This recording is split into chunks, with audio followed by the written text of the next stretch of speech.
Revolution of common sense. Revolution of common sense. A revolution of common sense. Truth was once common sense, but today, truth is uncommon. Explore biblical truths around faith, business, and politics with Peter Demas. Uncommon sense in current times.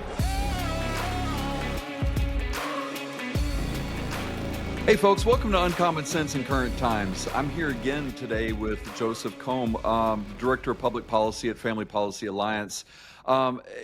Joseph was just recently on the show, and it's a great interview. If you have not watched it, we talked about a lot of the stuff that's happening with online and the protections against pornography online issues. We talked a little bit about gender roles in sports.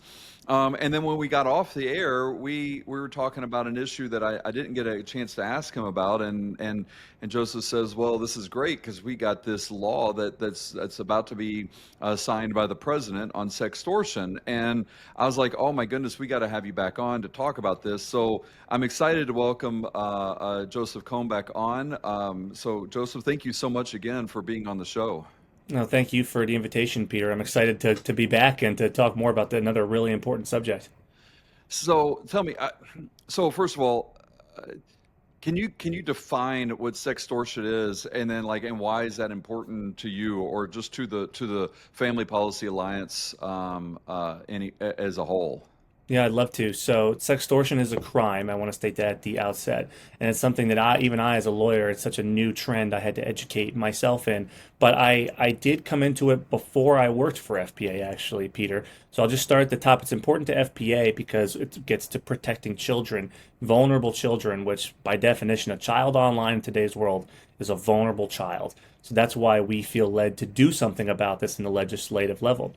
So sextortion, it starts usually on an app, some kind of internet platform, and it's where people meet and communicate with others. And what basically happens is a young user meets someone posing as someone their age, but is actually an adult behind the keyboard. And they are convinced, because they think the other person is romantically interested in them or something like that, to send this person sexually explicit media of themselves. So a sexually explicit picture, video, something like that exposes themselves to this other person.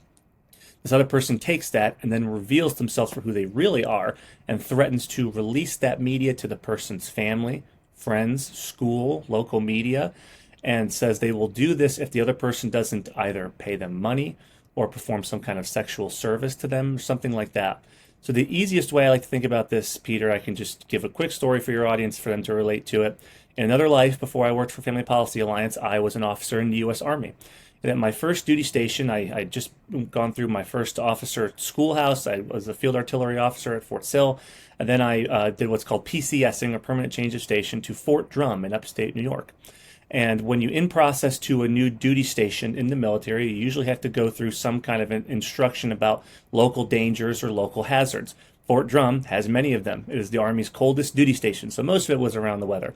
But one thing they did want to warn us of, and it was me and a couple other officers and a group of a bunch of enlisted personnel, mostly junior enlisted, who were PCSing to Fort Drum, they told us you need to be aware of sextortion.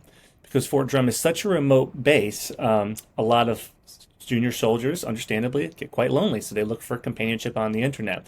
And I'm sitting in this classroom thinking, what is sextortion? I'm a lawyer, I have 2 bar licenses, what is this? What is this? And so they went on to explain it, and that it happens a lot to soldiers who are lonely, make themselves vulnerable online, and they get sextorted over a simple, dating or hookup app like Bumble, or at the time there was an app called Plenty of Fish, which may still be a thing. I don't know. I'm not on apps like that.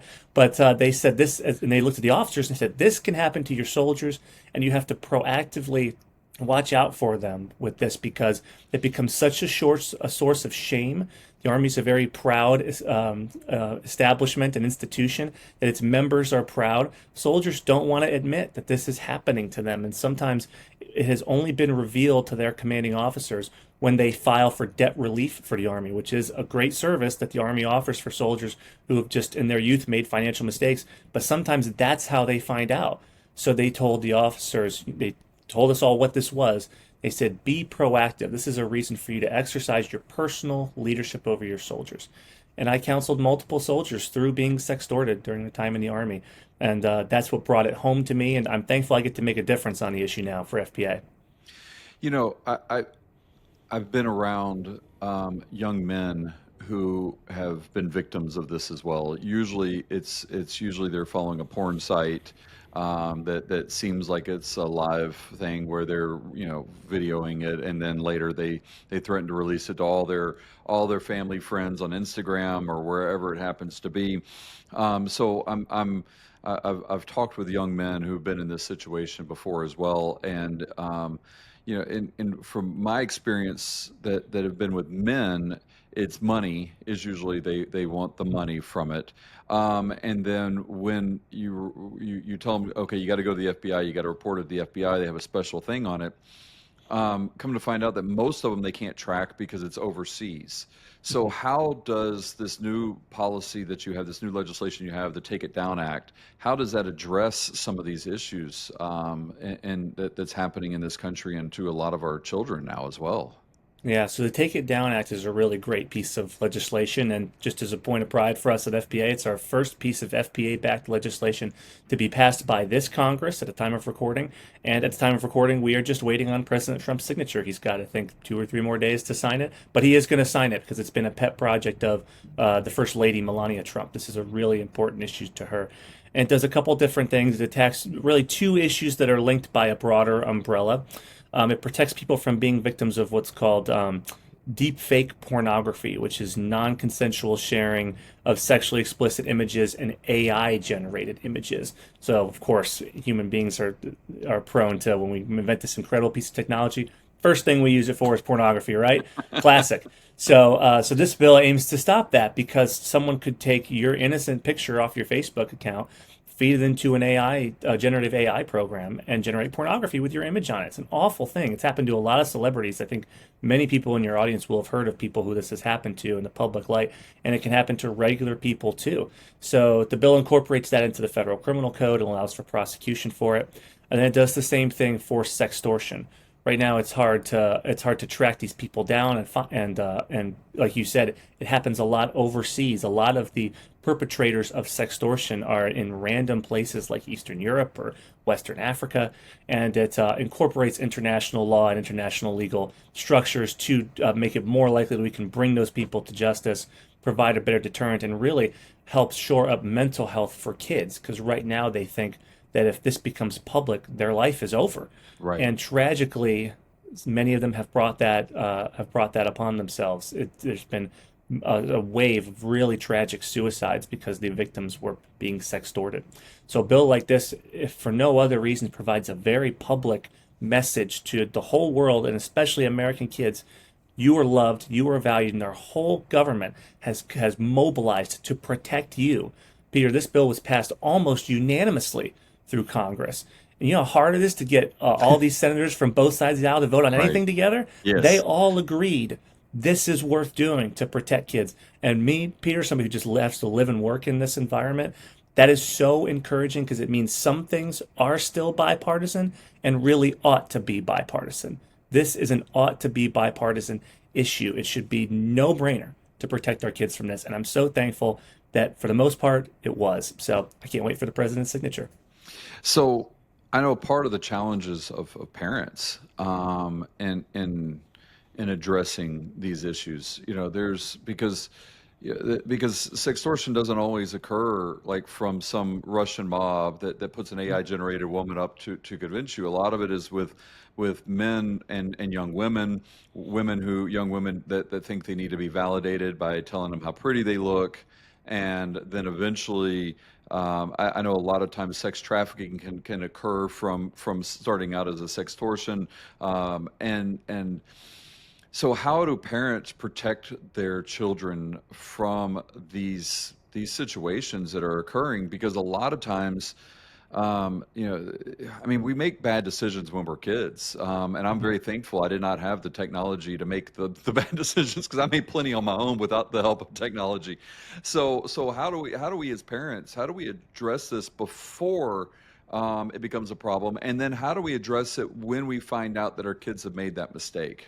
So it's a great question, Peter, and I want to make sure I answer humbly just because I'm not a parent yet. So I want to say this in humility and make sure I communicate the two suggestions that I have. One very practical and one I think more theological. I want to communicate that graciously. So the first real practical step that I would just advocate for parents, and FPA believes that smartphones generally are dangerous for kids. We think in an ideal world, kids wouldn't have smartphones, and we do recommend that for parents. However, we also recognize that that is not feasible for many parents, and many parents feel differently, and we respect that.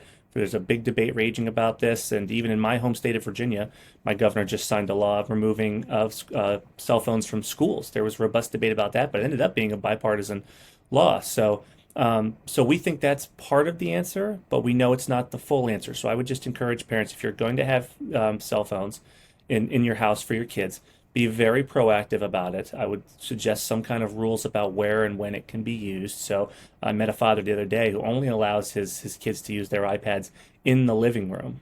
And they cannot leave the banister, dish that they have that they store them all in. That's the only place they can be used, and only during certain hours of the day. I think that's very good. I think parents can also help advocate for protective laws in their states. So, as we talked about in the last show, FPA has gotten or has helped to get a wave of laws passed that protect kids from unintentional exposure to pornography online. We're also big advocates of a new model piece of legislation called the App Store Accountability Act, which gives much more holistic protections to kids online, further up the causal chain in terms of online engagement at the app stores. There's a lot about that on our website. I don't want to drag our conversation down here. But parents can get involved in the effort to pass those through their state family policy councils, which do the same issue areas that FPA works on, but in their individual states. You can find them all on our website on the Allies tab. That's the really practical solutions I would recommend. The theological solutions I would recommend, Peter, is that, at FPA, we believe parents have the right to direct the upbringing of their children. And that includes especially when and how their kids learn about sex and about romance. And I would just encourage parents to be bold and fearless in proclaiming the truth of God to their kids in their lives. Be the first person they hear about this from, so that they hear about it in an age-appropriate manner from you, the most trusted person in their life, and in a way that honors God. God's design for sex, Peter, and for romance is so dramatically more positive than what the world has to offer. Thinking about sextortion, what these poor kids are being taken advantage of in doing is exposing themselves to people they don't really know, and getting nothing in return, and sometimes losing a lot in return. It makes me sad, Peter, that these kids think so lowly of themselves. Here, God gifted them with the bodies they have, with their instincts and their desires, and they treat it so lightly. And this is not to blame kids, it's to show that this is the degree to which this alternative sexual ethic has bled into their worldview, where they think so little of themselves. They don't value their sexuality that God gave them.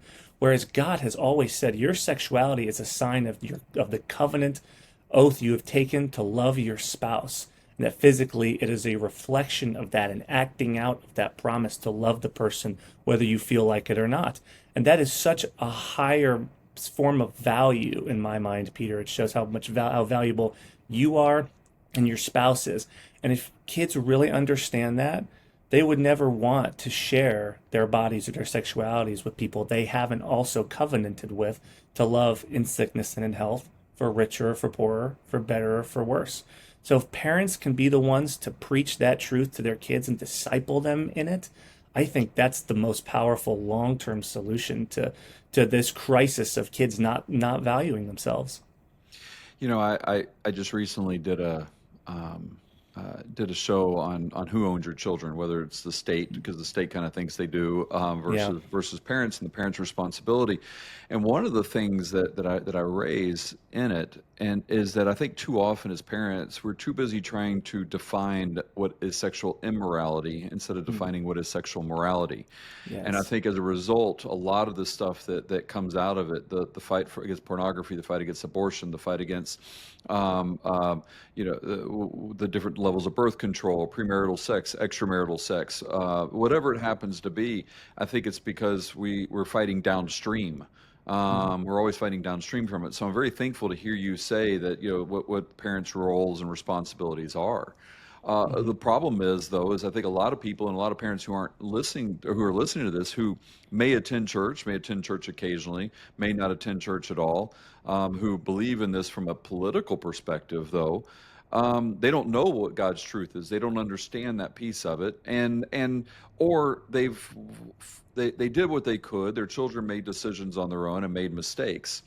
Um, what, from your experience in seeing this and listening to some of the parents who have either been the parents of children who've fallen victim to it, what is your advice when that happens? Because personally, like if I get conned, and sextortion is a type of con, if I get conned, I get angry. Like I want to go and I want to punch somebody, not because they took the money from me or whatever it was, is because I felt stupid, and that I lost intellectually for some reason, which is not too hard, not too hard for me to lose that, but that's where some of that comes in. So if it was my children, my family, I want to get angry with them because they got conned. Like how do we as parents supposed to react and respond to this without adding to their guilt and shame? Yeah, I do think that last bit is the critical bit, is without adding to their guilt and shame, because I'm kind of with you, Peter. Something did this to me just as a man. I just feel just really frustrated and angry, and I'd want to, be a little vindictive about it. So I don't blame parents for feeling that way on behalf of their kids. But it's very easy in this very vulnerable moment for these kids to feel like that is coming upon them in the moment of deepest shame of their whole life, shame that can really drive them to commit self-harm. And I think if we know at the outset that that's what kids are experiencing during a time when they've been taken advantage of, which, by the way, happens in a lot more anodyne ways than sextortion. I mean, in today's world, I feel bad for kids growing up in the social media age, because it's so easy for them to be caught in an embarrassing moment on a video, and suddenly it goes viral through their school, and now they're the laughing stock of the school for that day. Now, to them, it'll feel like a year, but for that day, I just have so much empathy for them. And I'm someone with clinical social anxiety, Peter. God's really set me free from that through some great mental health treatment and spiritual nourishment. And I live with it, but it doesn't live with me, if that makes sense. Like, Yes. I've mastered it. But it gives me a lot of empathy for these kids. And so I think if we know that going in, that creates a spectacular tidal wave of shame, then I think parents can come alongside their kids in those moments with the truth of the gospel, which is very simply, shame off you. God paid for everything you could ever be ashamed of on the cross. The great preacher Tim Keller used to say, if you have the smile of God, all other frowns are inconsequential. And the reality is, if parents and their kids are saved by faith through Christ, then parents can, in complete genuineness and earnestness, tell their kids, I know you're in a time of shame right now, but God is never ashamed of you. He will always be there with you. And through him, because of the resilience he gives us through the gospel truth, we're going to get through this.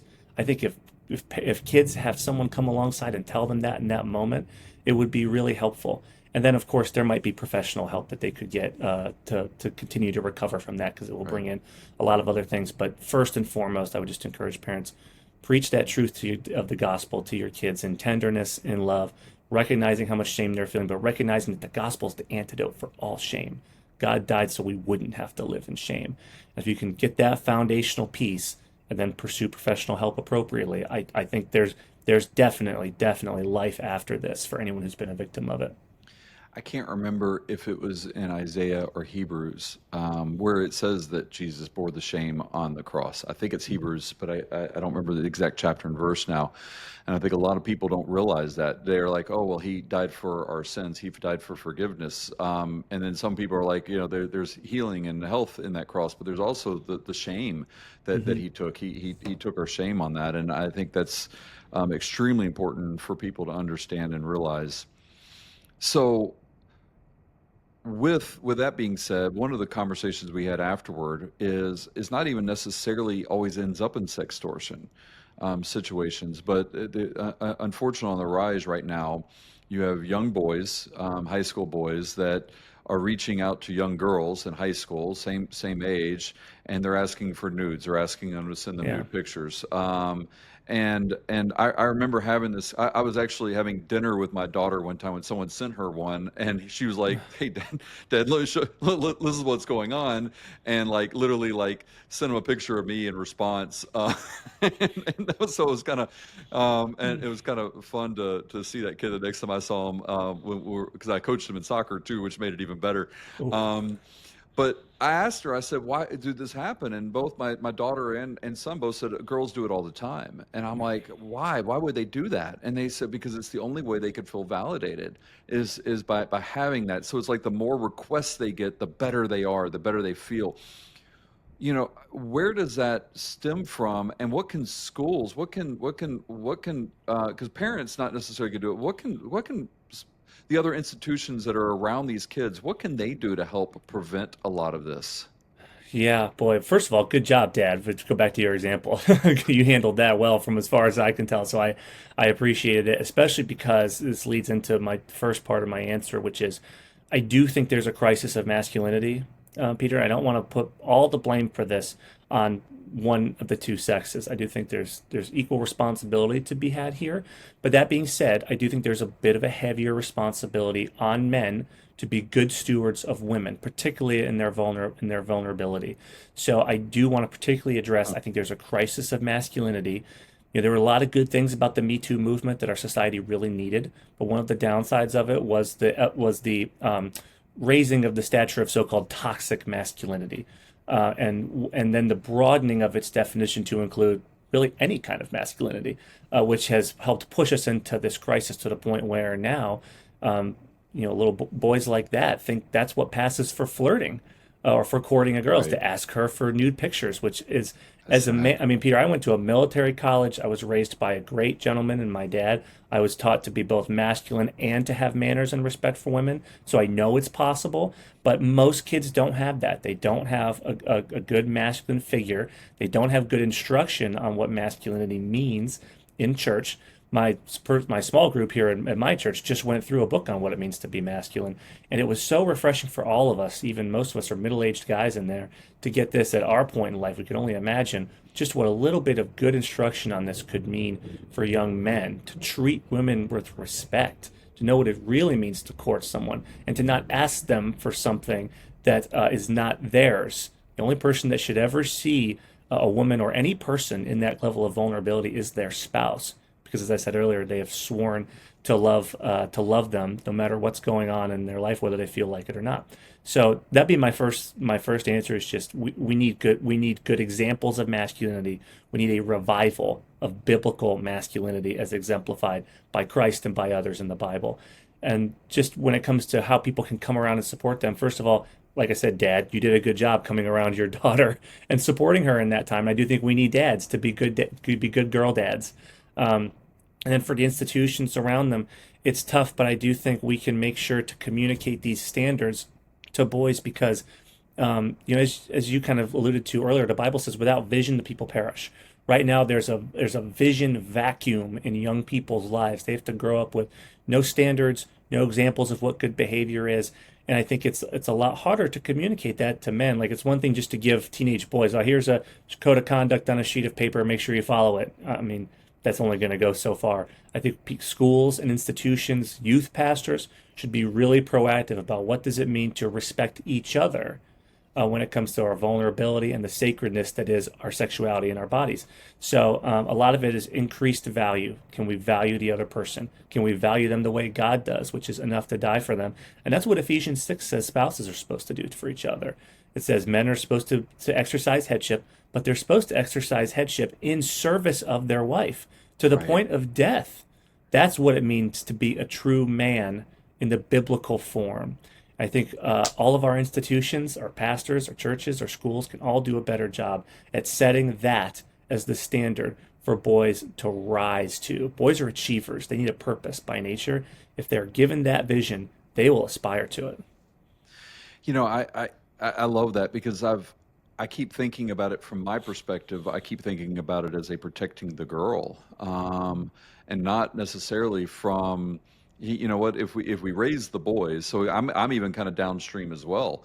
So if we raise the boys correctly, we don't have to protect the girls anymore. The boys should protect the girls. And um, but one of the problems that I face and that I see is with a lot of times with parents, and these are parents that are sending their kids to Christian schools. They go to church every Sunday. They do this stuff, and then they will knowingly allow them to have sex under their roof. And when asked, and I would say confronted, but that's too strong of a word. But when asked about it, they respond with something like, "Well, they're going to do it anyway." And I'm like, well, then do you just encourage your husband to have an affair because he might do it anyway? Do you encourage, I mean, like at some point in time, that argument becomes kind of ridiculous. But unfortunately, it doesn't seem to matter. They value more of popularity. They value more of what's accepted in the social circles than anything else. And sadly, that's where it is. There seems to be a bigger piece behind that that allows that excuse. What is your organization doing?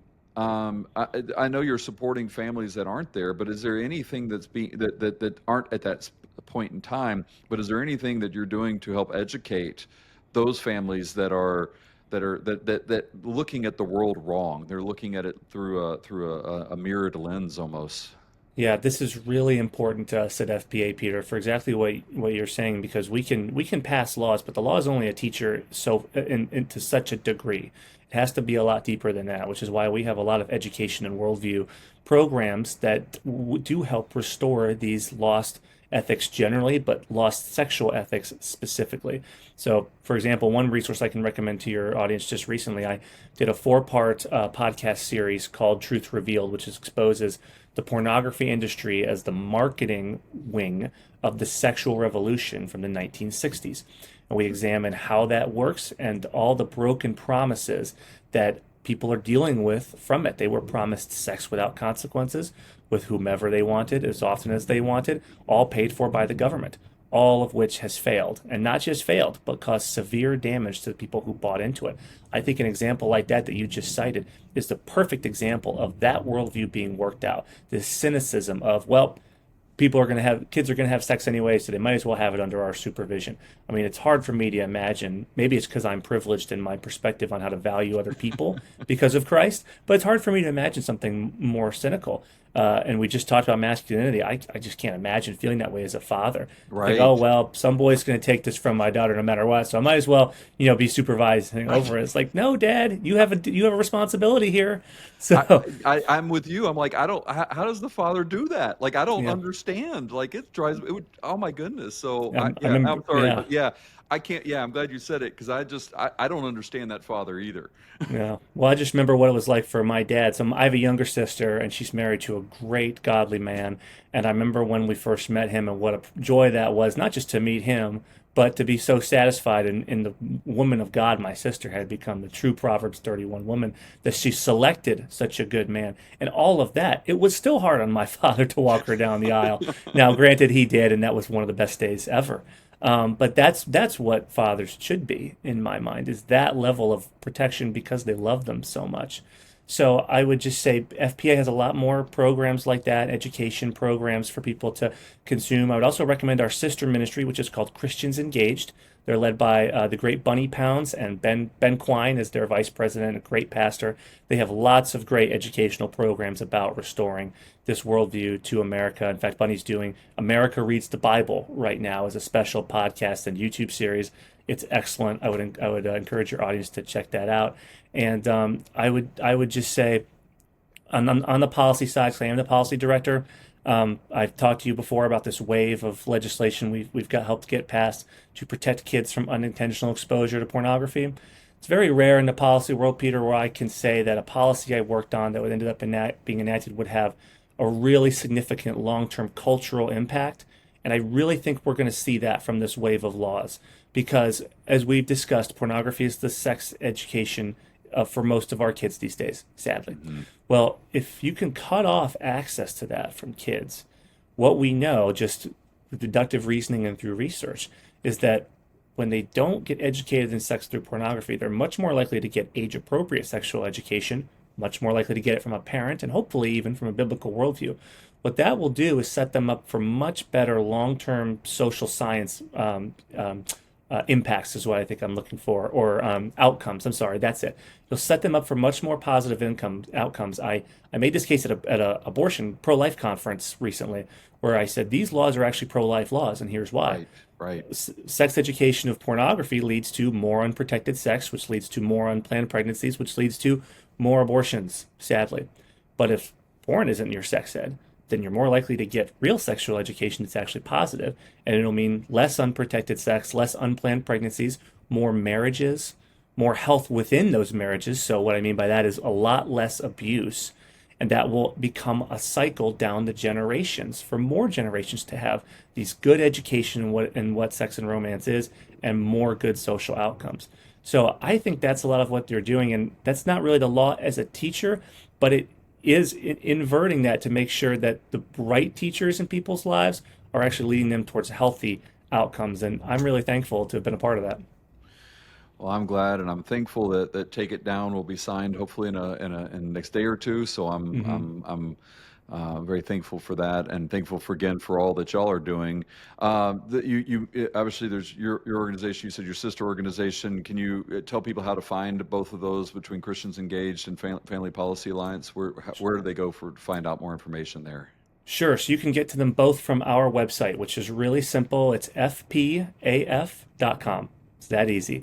And from there, you can get to Christians Engaged. You can connect to your local Family Policy Council, which I mentioned earlier. That's just fpaf.com/allies. But if you scroll down, you'll see links to Christians Engaged. You'll see links to our major campaigns on these, including Let Parents Parent, which is where all our internet safety advocacy resides. So that's the easiest way, is fpaf.com. You can also follow us on social media. I think it's at Christians Engaged is their tags, and ours are at family_policy. All right. Well, Joseph, thank you so much. Again, I greatly appreciate you being back on the show. I look forward to being able to talk with you again as y'all get more of your acts passed through this Congress. So again, thank you so much, and God bless you and bless your work you're doing. From your mouth to God's ears, Peter, it's always a pleasure. So thanks for the conversation. Thank you.